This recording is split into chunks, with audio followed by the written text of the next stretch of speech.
programa Universidade Aberta, um programa que leva até você o que a UFLA tem realizado em ensino, pesquisa e extensão. No Universidade Aberta de hoje eu vou conversar com a professora Maria de Lourdes, ela que é do Departamento de Administração e Economia aqui da UFLA. Professora, seja muito bem-vinda aqui no Universidade Aberta. Obrigada, Kelly. A professora que pediu no início do programa, enquanto conversávamos aqui, para que eu a chamasse de Maroca, né, professora Maroca. Seja muito bem-vinda, então, professora Maroca. E conta pra gente aqui, quem é a professora Maroca? Então, Kelly, primeiro eu agradeço muito em meu nome e em nome do nosso grupo de pesquisa pelo convite, né, e pela oportunidade da gente estar divulgando um pouco o trabalho. A professora Maroca é filha do seu Valfrides, que era um comerciante da rua Rui Barbosa, lá em cima, de um comércio pequenininho, do seu Valfrides e da dona Geralda, lá na Rui Barbosa, na antiga Rumbela, para quem se lembrar, aqui de Lavras. E a Maroca fez agronomia, né, aqui na Exal ainda, formou em 1980, fez esse ano 32 anos de formada e saiu para trabalhar por aí afora, né, em vários lugares. Então, tive a oportunidade de trabalhar em várias cidades e conhecer o Nordeste. Trabalhei em Brasília, trabalhei em Recife, trabalhei em Salvador, estudando e trabalhando sempre, né? E assim que eu me formei, os primeiros trabalhos que eu fui desenvolver, eles de certa forma já me mostravam uma realidade que eu entendi que se eu atuasse especificamente com a questão mais técnica, eu não ia conseguir resolver. Quer dizer, resumindo, eu comecei a perceber que a produção agropecuária brasileira, ela se sustenta sobre relações sociais. Então, quem produz são pessoas. E eu passei a ficar muito curiosa para conhecer pessoas, entender quais pessoas produzem o que e como. Isso foi me levando para o trabalho no campo da sociologia rural, do associativismo e da agricultura familiar, especificamente, associando sempre com trabalhos de extensão. E nessa minha trajetória, eu fui conhecendo e, de certa forma, sendo tensionada e instigada a compreender quais são as motivações, o que faz com que as pessoas tenham interesse e possibilidade de trabalhar coletivamente. Em sindicatos de trabalhadores rurais, em cooperativas, nos movimentos sociais, em grupos de mulheres. Eu passei a trabalhar muito também com mulheres, né? E foi um aprendizado, assim, tem sido um aprendizado muito grande para mim. Então, eu saí de uma agronomia, naquele momento, com uma preocupação bastante importante, porém eminentemente técnica, né, para abrir um pouquinho o leque e tentar fazer esse diálogo que eu falo da técnica com as pessoas.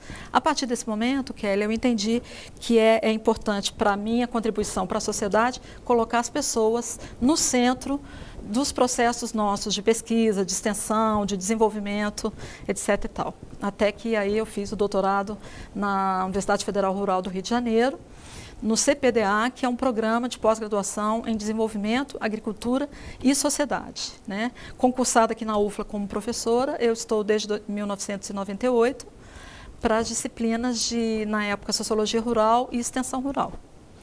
Você é professora que, na verdade, formou em agronomia e hoje coordena, dentro do programa de pós-graduação em administração aqui da universidade, o grupo de pesquisa de Gênero e Diversidade em Movimento. Isso né? mesmo. E do que se trata, quais são as linhas, quais são as discussões que são desenvolvidas e as pesquisas que são levantadas dentro desse grupo?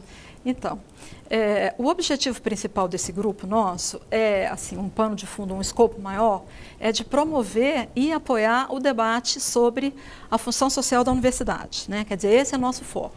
Nós entendemos que uma universidade pública federal, ela tem que ter um foco muito claro e nítido, quer dizer, eu digo que tem que ser pautado na agenda uma priorização para as questões sociais. Significa trabalhar numa perspectiva de inclusão de grupos que a gente fala que estão sobrando, né, que estão barrados no baile. Dentro desse escopo de provocar o debate social, nós trabalhamos com de certa forma, três tipos de mediadores. Um mediador, que é o Conselho Municipal de Políticas de Igualdade Racial, daqui do município de Lavras. O segundo mediador, que é o grupo de mulheres Olhos d'Água, Produzindo e Preservando, que é de um assentamento de reforma agrária situado no município de Guaté. O assentamento se chama Santo Dias e é um assentamento coordenado pelo MST. Tem outros departamentos que também trabalham no assentamento, ou trabalham, ou já trabalharam. Tem o departamento de engenharia, por exemplo, o professor Gilmar faz trabalhos lá, já teve o professor Daniel da biologia, tem a professora Rosana, que trabalha em articulação com o grupo Guandu, que trabalha com agroecologia, que faz um trabalho com os jovens. O professor Luiz Cláudio, da entomologia, também já fez algum trabalho. Eu não sei se tem mais gente, então me desculpe se eu esqueci algumas pessoas, mas que eu me lembre mais ou menos esses grupos, né? Isso no assentamento Santo Dias. Lá, especificamente, nós trabalhamos com o objetivo de fortalecer o grupo de mulheres, trabalhando com geração de renda, alternativas de geração de renda. E aí o leque tem sido muito grande.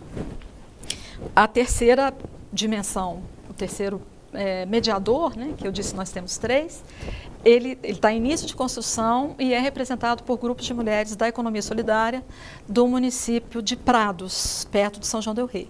Essa é uma parceria que está começando agora, é um trabalho que a Universidade Federal de São João del Rei já faz, e a nossa articulação está sendo com 2 estudantes e um professor da Universidade Federal de São João del Rei. Vamos tentar falar mais sobre essas linhas de uma forma mais detalhada, à medida no decorrer do programa mesmo. Mas tem um trabalho que é feito com a questão racial mesmo. Como é que funciona esse trabalho, professora?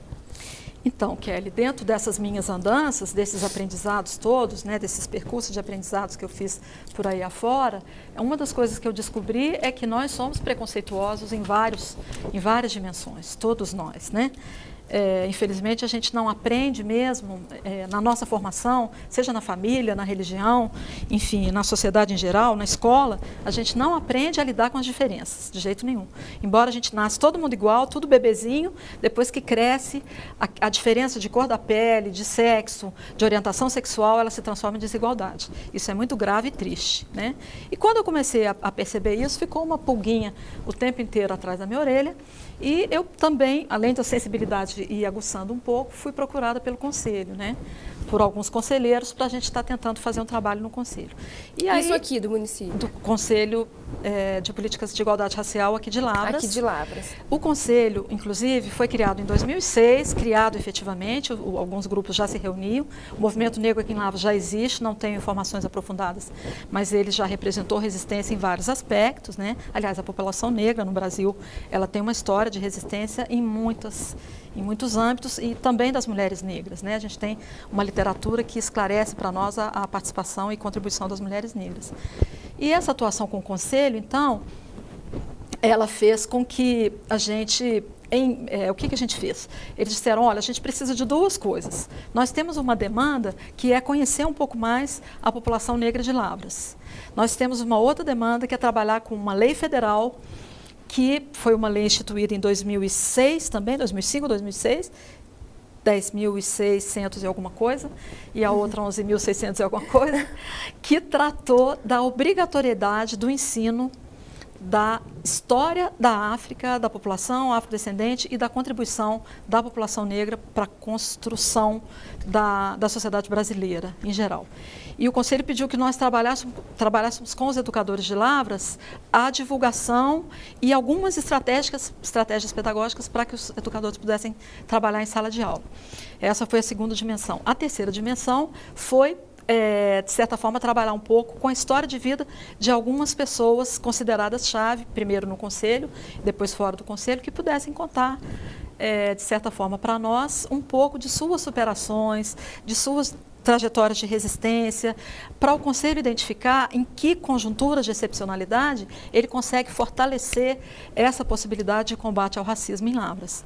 O Conselho, quando criado em 2006, eu acho que é muito importante a gente estar destacando isso, ele foi criado por apoio e pela promoção da professora Beth Sociola, que era então vereadora do Partido dos Trabalhadores aqui em Lavras. Eu acho que não posso deixar de fazer esse registro, porque foi um marco bastante importante para o município. Agora, essa proximidade, como que está o perfil das educadoras com relação a esses problemas, com essas questões raciais, assim, com relação à postura dos alunos, com relação às outras raças? Como é que está o perfil das educadoras? Então, Kelly, quando a gente começou a fazer as oficinas, nós fizemos várias oficinas. As oficinas aconteciam lá na escola Doutora Dâmina, e a gente, enfim, os convites eram ampliados para todas as escolas e tal, acontecia num sábado de manhã. E o que a gente percebia, a manhã toda lá, o que a gente percebeu foi que a maioria dos educadores naquela época, né, isso porque esse projeto especificamente, ele aconteceu em 2007, 2008, 2009, esse mais ampliado, né, que gerou outros, as educadoras não tinham conhecimento da legislação e elas trouxeram para nós informações de um cotidiano escolar, nos informando que elas não sabem como lidar efetivamente com a questão da discriminação racial em sala de aula. Quer dizer, elas trouxeram uma série de constrangimentos e de tensões de uma criancinha que desde pequenininha já começa a brincar com a outra e colocando tanto de apelido, né? Apelido com certeza que desqualifica aquela criança, né? E já mostra para ela que a cor da pele faz com que ela seja diferente e que essa diferença é hierarquicamente inferior, né? E essas dentro da estrutura social, né? Dentro da estrutura social. Eu vou fazer um parêntese só, mas eu vou voltar para essa questão, me ajuda. O que a gente tem, por exemplo, no Brasil ainda hoje, em relação à hierarquização da posição das pessoas no mercado de trabalho? Como é que é distribuído? Quais são os maiores salários e os menores? Se a gente pegar na pirâmide, o que a gente tem em cima? O homem branco, depois a mulher branca, depois o homem negro e, por último, as mulheres negras. E nas profissões menos qualificadas, né? Menos qualificadas, em condições de precariedade, com dificuldade de acesso, com dificuldade de creche, de acesso à escola, acesso à saúde, enfim, com a maioria dos seus direitos negados, né? A maioria dos direitos negados, enfim. Então, eu só fiz esse parênteses para a gente entender um pouquinho como é que essa criança, de certa forma, qual é a expectativa e que projetos de vida ela já vai construindo. A professora, efetivamente, não sabe o que faz quando uma criança diz que o outro é um tiçãozinho, é um torresmo, é o que quer que seja. Ela realmente não sabe. Ela põe de castigo, depois pede para dar um abraço, pedir desculpas, mas não existe uma medida institucional estratégica, quer dizer, as escolas, isso não são só as escolas públicas, a gente não fez isso aqui na universidade também, de pautar na nossa agenda o tratamento da questão da desigualdade racial. Professora, de fato, é um assunto que de fato gera uma certa polêmica, mas acaba que o nosso espaço aqui é meio curtinho, assim, eu tenho que chamar o intervalo, mas a gente volta aqui no próximo bloco, justamente para continuar falando dessas questões raciais. E você não saia daí, nós voltamos em um instante só.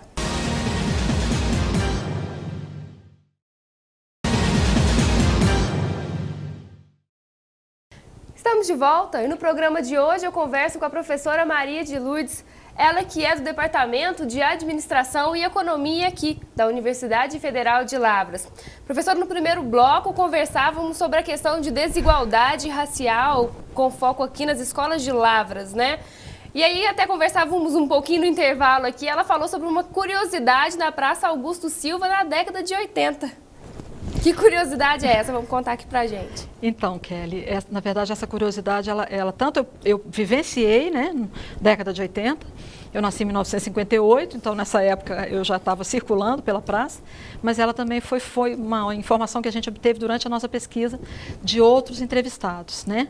A Praça Augusto Silva, ela era simbolicamente dividida em 3 espaços, na verdade.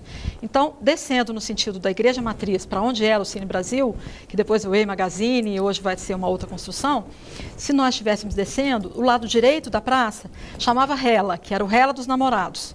Todo mundo do meu tempo e mais para frente vai se lembrar do Rela mesmo, né? Do carinho, enfim, dos namorados. O centro da praça tinha um redondo, que era onde as pessoas ficavam, os homens andavam para um lado e as mulheres andavam para o outro lado, na praça. Então, se você tinha aquela paquerinha sua, você encontrava com ele aqui, pelo olhar, e depois encontrava do outro lado. Esse era o miolo da praça. E o lado esquerdo da praça era o lado destinado para a população pobre e negra.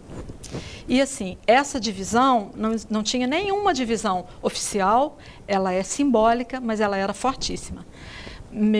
Seu Valfrido e Dona Geraldo, meu pai e minha mãe diziam, moça de família não vai daquele lado da praça. Agora, aí depois com o tempo, obviamente, né, enfim, que a gente vai refletindo, interpretando uma série de outras coisas, ampliando a visão de mundo, eu fico pensando como é que era a socialização daquelas moças que tinham a mesma idade minha, que também estavam na mesma fase, enfim, de iniciação, do primeiro beijo, da piscadinha de olho. De paquera mesmo, de paquera, né? E que já sabiam que elas tinham um muro intransponível, né? Um muro muito grande, intransponível, e que elas não podiam passar para o lado de cá. E, obviamente, que você imagina como que uma adolescente, um jovem dessa idade, como é que ele consegue o tipo de superação que ele tem que resistir, que ele tem que construir, que ele tem que buscar para conseguir ter uma ascensão econômica, política e cultural. Quer dizer, não depende só da vontade daquele indivíduo, depende de um outro aparato de Estado que acolha essas pessoas. A praça, ela dividia completamente, né? Nós tivemos informações de pessoas negras que foram barradas num clube social aqui em Lavras, porque eram negras. Então, enfim, essa informação muita gente aqui pode estar comprovando, mas é uma informação triste, grave, gravíssima para o município de Lavras, e que eu já fui informada, inclusive, por outras pessoas, que já teve outras configurações da praça depois da década de 80, que o lado de cima do pirulito já era um outro grupo, o lado do meio era um outro grupo, enfim, existia uma estratificação, mas que mantinha esse conflito racial, né? Esse conflito de classes, de que quem está um pouco melhor economicamente tem um espaço mais garantido. Imagina você nascer, viver e chegar que aquele espaço não é seu, e ele é público. Certo, professora. O trabalho que é desenvolvido, do qual a senhora até coordena um grupo de pesquisa aqui na instituição, tem um contato muito direto com os conselhos. Eu queria que a senhora falasse um pouco para a gente aqui sobre o papel dos conselhos aí dentro, na verdade, o trabalho dos conselhos junto da sociedade. Então, Kelly, a gente diz, né, de uma forma assim mais rápida possível, que o principal papel do conselho é ajudar no aprofundamento da democracia ainda que representativa. Ajudar no aprofundamento, quer dizer, os conselhos de maneira geral, né, os conselhos municipais. E o conselho, como ele tem uma composição que tem representantes da sociedade civil organizada e do poder público, o conselho se transforma num arranjo institucional que possibilita esse debate de igual para igual. Quer dizer, é possível, durante o cotidiano, durante todo o desempenhar, durante toda a construção de pautas, dos diálogos, das organizações de Semana da Consciência Negra, enfim, da aquisição de livros, né? Nos projetos a gente conseguiu também que o MEC liberasse uma série de livros para o Conselho. Os conselheiros conseguem cada vez mais se fortalecer politicamente. Então, o Conselho, quando ele não fica tutelado pelo poder público municipal, isso é muito complicado, porque às vezes fica, quando os representantes da sociedade civil têm uma autonomia e têm compromisso, de fato, com aquelas causas que representam, porque a gente tem vários conselhos, a gente consegue ter um avanço da democracia muito grande, né? Em relação ao Conselho de Política de Igualdade Racial, já se conseguiu uma série de legislações municipais, porque a gente sabe que é um absurdo ainda nesse Brasil você ter uma legislação federal que obriga o ensino, né, como eu disse antes, obriga o ensino da história da população negra, enfim, mas você tem que ter leis municipais que obrigam que criam um programa para que aconteça a materialização desse ensino nas escolas públicas. Quer dizer, é preciso ter uma lei municipal que ajude na capacitação dos professores, para que os professores saibam lidar com essa questão. Então, as coisas, nós estamos ainda no século, nem sei qual século, né? Às vezes eu penso que a gente está ainda quase que na Idade Média, não sei, porque nós ainda vivemos uma situação que não é uma situação nem de democracia econômica, a democracia racial é um mito, com certeza. Então, eu sei que é um tema quente, polêmico, complicado, né? Às vezes desce sim, mas eu falo que é uma batata quente que a sociedade, enquanto ela não pegar, não enfrentar, a gente fica passando de mão para mão. A família joga para a igreja joga para o Estado, e aí a gente não consegue... empurrando a responsabilidade com a barriga, né? Empurra com a barriga, e aí classe média alta se dão bem, e a população de periferia, a população negra, enfim, as populações com maior vulnerabilidade, ficam nessa situação que nós sabemos. Quer dizer, é como se estivesse pedindo um favor para estar vivendo. E não é nada disso, nós estamos falando de direitos, né? O tempo inteiro. Eu sempre trabalhei, quer dizer, há muito tempo, com o fortalecimento das organizações da sociedade civil, porque a gente vê isso.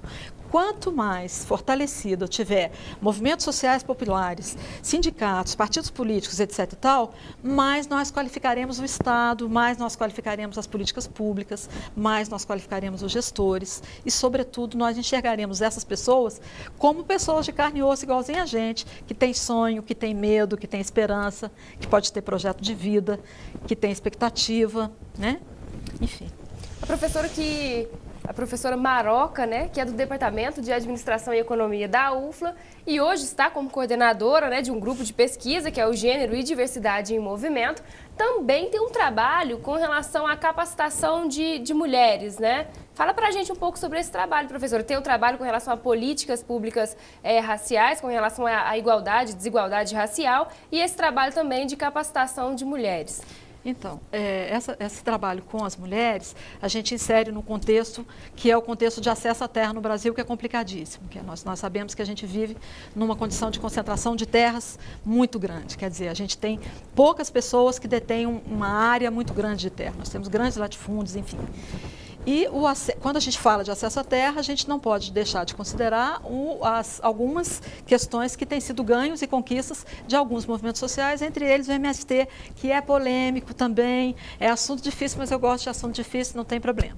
O MST conquistou também esse assentamento aqui no sul de Minas, por isso eu disse de alguns trabalhos, né, de outros departamentos que realizam lá, mas o nosso foco especificamente, para a gente aproveitar o tempo, é porque nós entendemos que a partir do momento que as mulheres conseguem autonomia econômica, nós conseguimos avançar na igualdade de gênero.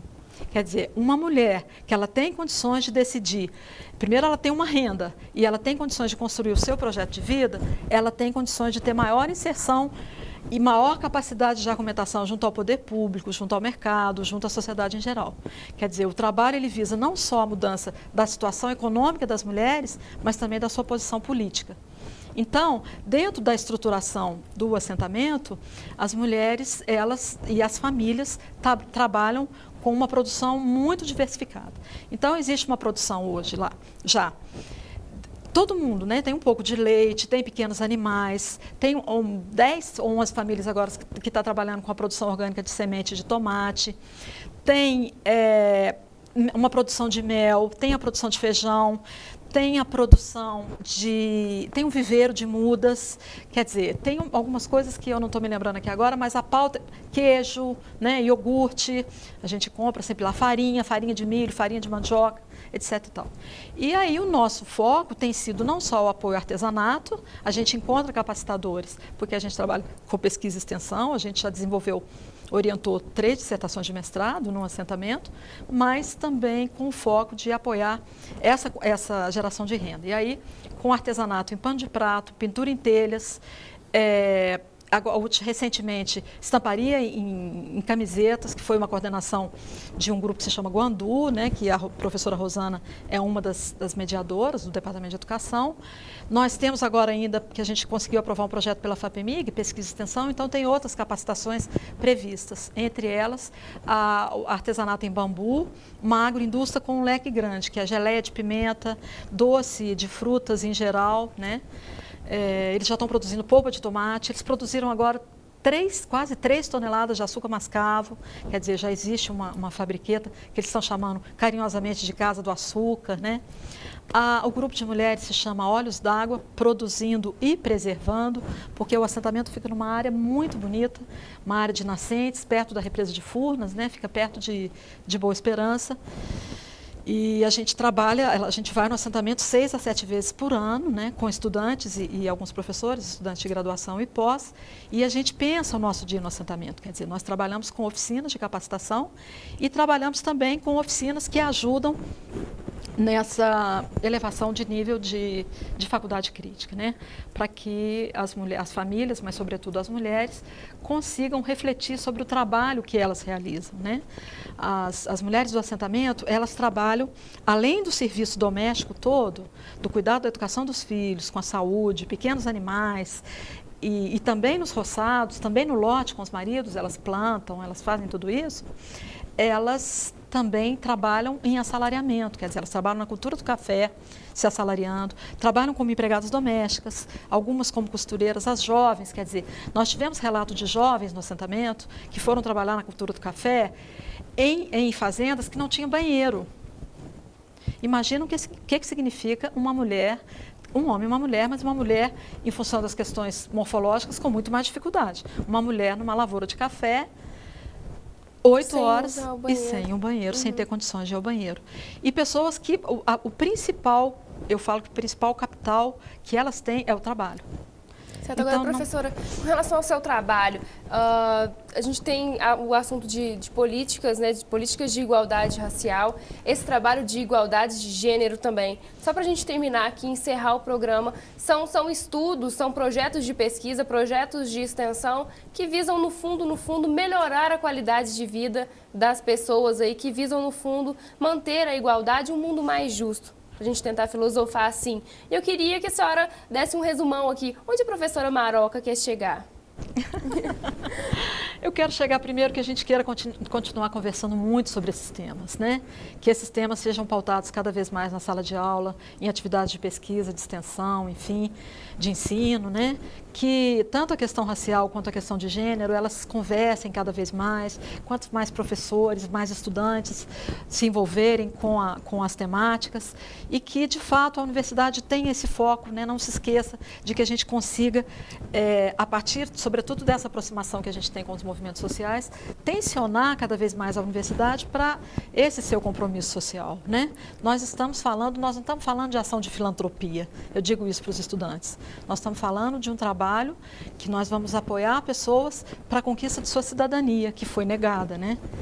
E, então, de fato, é um tema desafiante, apaixonante e que eu gostaria mesmo que a gente consiga cada vez mais reproduzir a nossa capacidade de resistir, de debater, enfim, de qualificar políticas públicas, etc. E tal. Aliás, o prefeito que vai assumir agora, ele tem um prato cheio, né?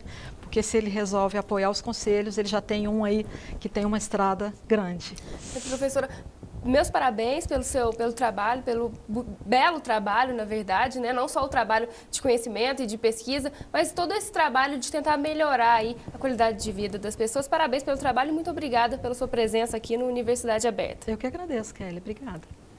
E a gente vai ficando por aqui. Você já sabe como entrar em contato pelo nosso programa. É só mandar um e-mail universidadeaberta@tv.ufla.br. Pode mandar aí sugestões, críticas, sugestões de matérias, de reportagem. A gente está aberto aí tanto a sugestões quanto a críticas, vão ser sempre muito bem-vindas. Ou pelo telefone 3829-1606.